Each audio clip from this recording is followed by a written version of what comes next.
Chapter 17. The Problem with Ghosts. There was an argument happening up on deck. G.A. could hear muffled voices coming through the timbers above him, but he stayed where he was. He just wanted to keep his eyes closed and shut out the world for a while longer. To be invisible, to keep out of sight. To be where things could pass through him and nothing hurt anymore. To just be a ghost. Up on deck it was an awful mess. The rigging was torn and scorch mark from Chroniese Pin's attack peppered the woodwork. Anyone who wasn't nursing wounds caused by the debris now strewn everywhere watched nervously as Dominator stood squarely in front of Morland and Haidur. The three of them were in the midst of a furious row. "I'm telling you he's dead! I saw it!" "I won't accept that from the likes of you!" Haidur bellowed. "We must put about and start search at once!" "I'm not going back anywhere near that place, and I won't take any of my friends with me," said Dominator, standing his ground between the sailors and the whipstaff. "Send the ghost back down. Send anybody," yelled Morland desperately.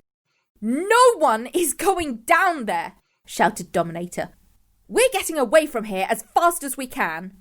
Morland seized him by the collar, his eyes blazing with tears of frustration. "We will put about now, or I will have you skinned."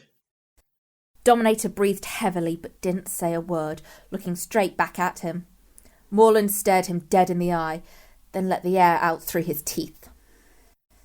"Fine." He turned and limped across the deck and vanished. In less than 2 minutes he was back on deck carrying his pack, the leaves of his fruit tree sticking through the top, and a spool of rope. "If any of you value your lives, or our captain's, you will leave this ship with me. Now!" The Feld Notions were taken aback. "Wait, you can't leave," spluttered Honno, jogging after him. "We cannot leave our captain to the mercy of the sea," said Haidur, following Morland, who was already lowering himself down the rope ladder into the dinghy, still tethered behind the ship. "We've all spoken to our prince. His Highness has already agreed. Anyone who wishes to leave will do so," said Bligh. Everyone wheeled around to stare at Tepid. He stood quite still, looking briefly between the Feld Notions and the sailors. Then he nodded. "No," said Morphea slowly. "Not you, Tepid." "His Highness has made up his mind to come with us," said Seaward. "and so he will come. It's not up to you, Miss Morphea." Tepid waited for both sailors to step into the boat before he climbed down the ladder to join them. He glanced back at the ragged group where Morphea stood, shaking, bowed his head, and slipped out of sight. "Wait, please!" Abrian shouted. "We can't finish on our own!" Bligh and Seaward were following suit, with small packs and reluctant faces.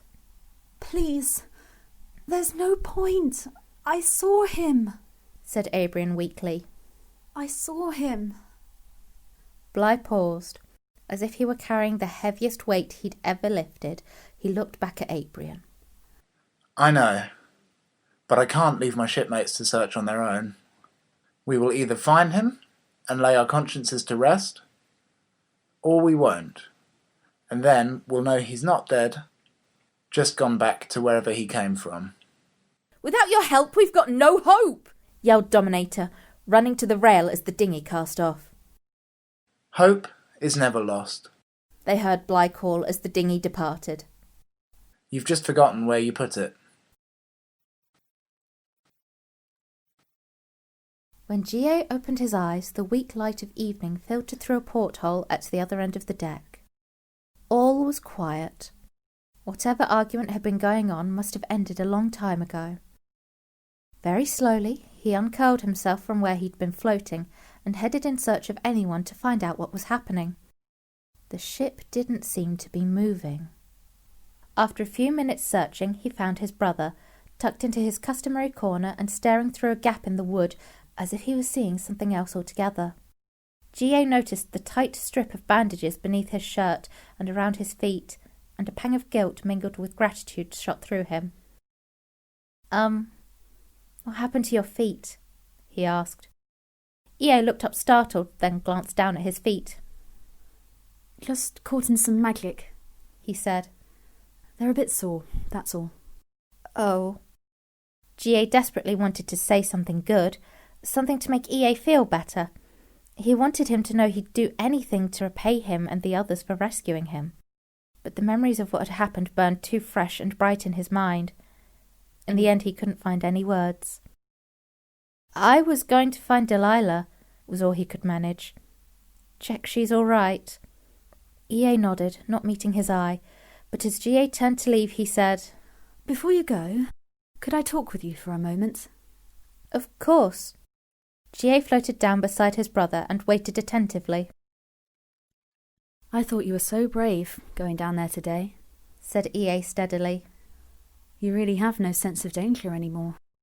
GA had hoped his brother wasn't going to talk about that and braced himself for the inevitable telling off. I just didn't think about anything as dangerous as that.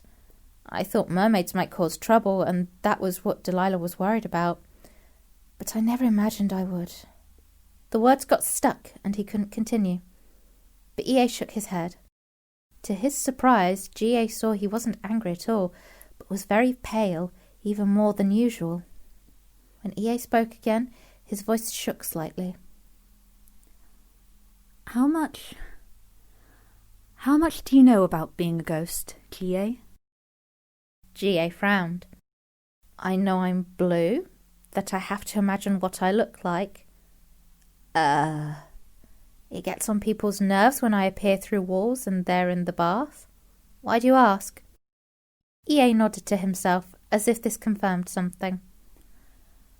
"And how much do you remember about being alive?"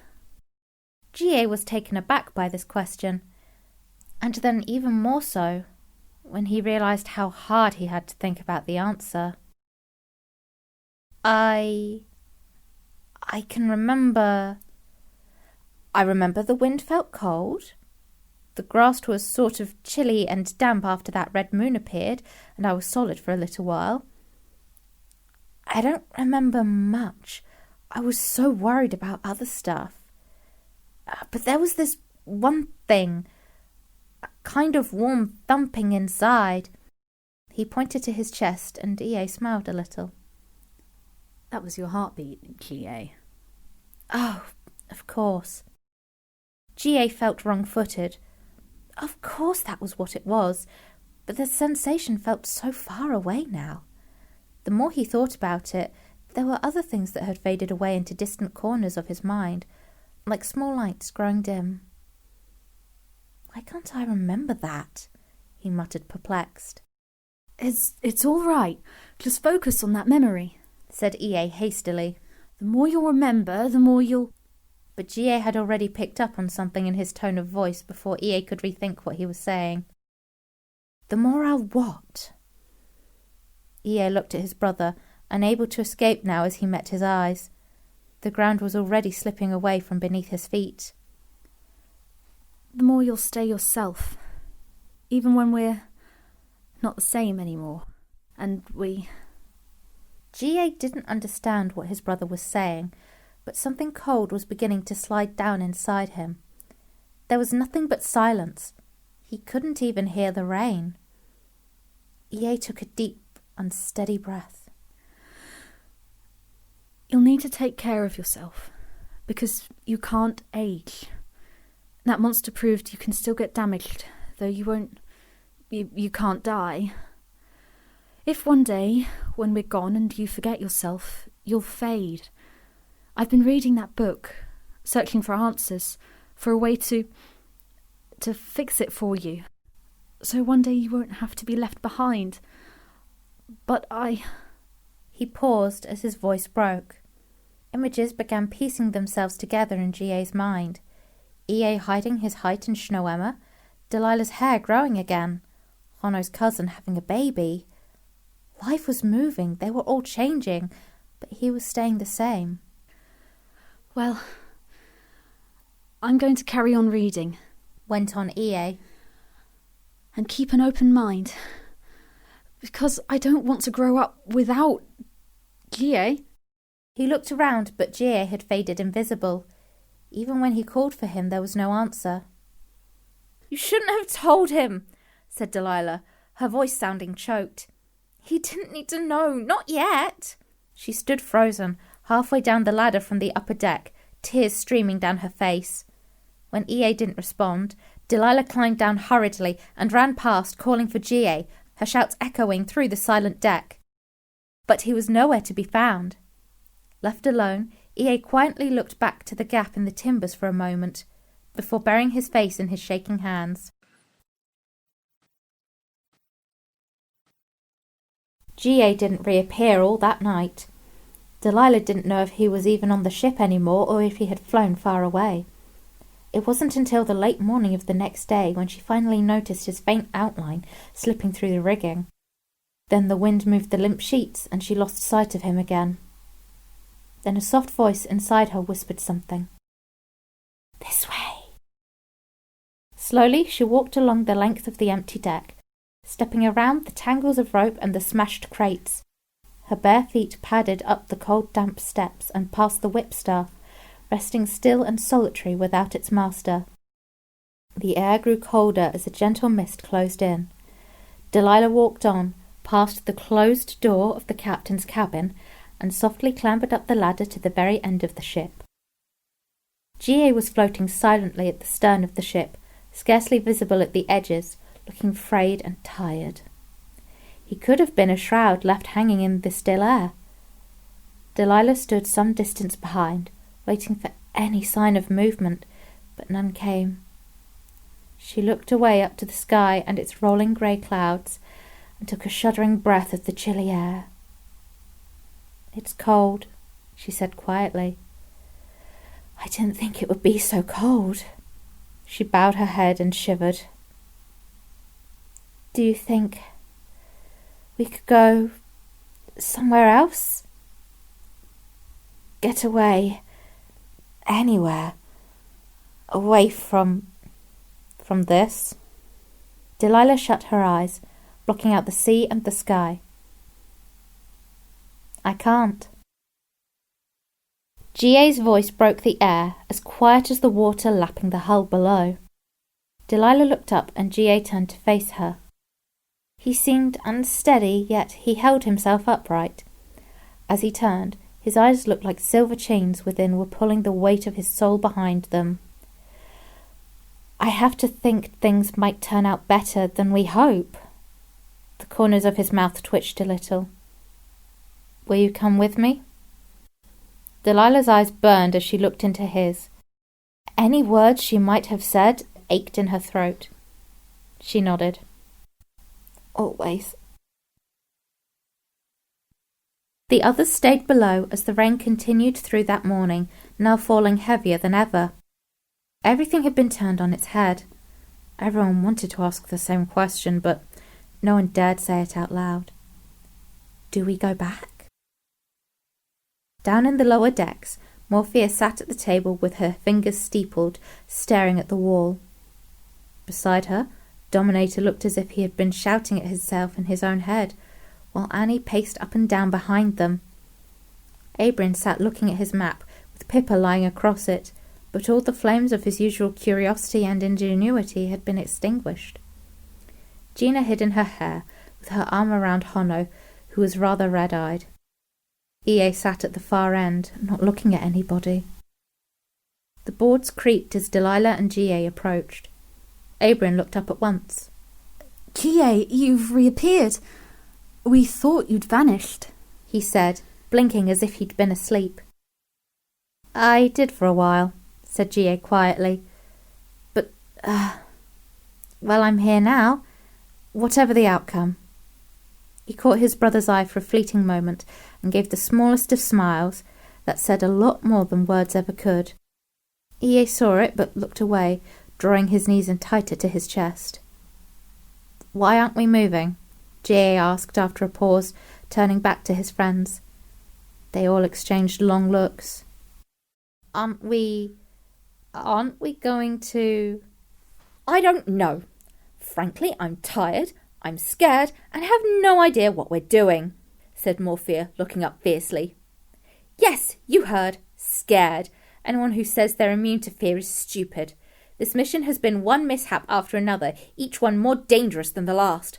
I'm so tired, GA. I'm so tired, And we've made a right mess of it, said Honno. The sailors didn't deserve to lose their captain. It feels like our fault he's gone. Now Bligh, Morland, all of them have left with Tepid in tow, and we're stuck. But it's such a waste if we stop now, broke in Delilah frustratedly. All that hard work. We'll have come all this way for nothing. We can't sail without the Nausians showing us how, said Annie. We'll just go round in circles and Failnor will be underwater by the time we get to the rain monster. It will definitely be underwater if we don't do something, said Delilah, images of the mud-drenched deserts of Tengasharu still fresh in her mind, with its dead trees, brown grass and stinking bogs. I agree, said Dominator, but I don't know what that something is. Between us all, we're a group of young, inexperienced nobodies with no idea what we're doing or supposed to do. And I can't help but wonder if we've bitten off more than we can chew this time. G.A. couldn't find the words to change Dominator's mind. He'd hoped his friends weren't as scared as he was. Time wasn't on his side, but it was still there for them. They could use it, even if he couldn't. But how could he make them see that?